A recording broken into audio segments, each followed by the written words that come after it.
మాటలే కాదు, దేవుని శక్తిని వాళ్ళు చూచున్నట్లు వాళ్ళకి చెప్పి ప్రార్థన చేయాలి. నువ్వు ఏ సమస్యతో వారున్నా వారికి నువ్వు దేవుని బట్టి, విశ్వాసాన్ని బట్టి భరోసా ఇచ్చి, ఇదిగో నువ్వు ఈ సమస్యలో ఉన్నావు నాకు చెప్పావు కదా, దీని గురించి నీకు పరిష్కారం లభించినట్లు నేను నీ కోసం ప్రార్థన చేస్తా, ఈరోజు డేట్ వేసుకో, దీని గురించి నీకు పరిష్కారం వచ్చినట్లు నేను నీ పక్షంగా మొర్ర పెడతా,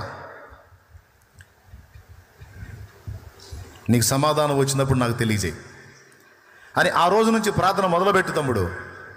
ఆ వ్యక్తి కోసం మధ్య మధ్యలో పలకరిస్తూ ఉండు, కలుస్తూ ఉండు.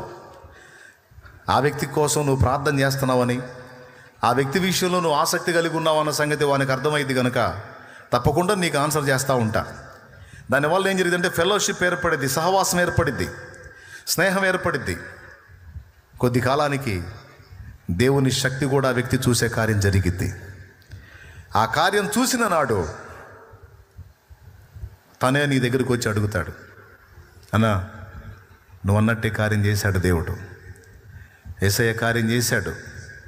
ఆ పాస్టర్ సంగతి ఏమో నాకు తెలియదు, నీ బోధకుడు సంగతి ఏమో నాకు తెలియదు, కానీ నీ ప్రార్థన విని నాకు జవాబిచ్చాడని మాత్రం తెలుసు. నాకు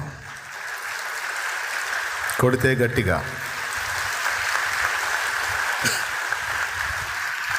నీ ప్రార్థన విని జవాబిచ్చాడని మాత్రం నాకు స్పష్టంగా అర్థమైంది. చెప్పు, నన్ను ఏం చేయమంటావు, ఎక్కడికి రమ్మంటావు? ఎందుకంటే నేను చూశానన్నా, నువ్వు ఎక్కడికి రమ్మంటే అక్కడికి వస్తా. ఇంకెక్కడికి? పతా చర్చికి.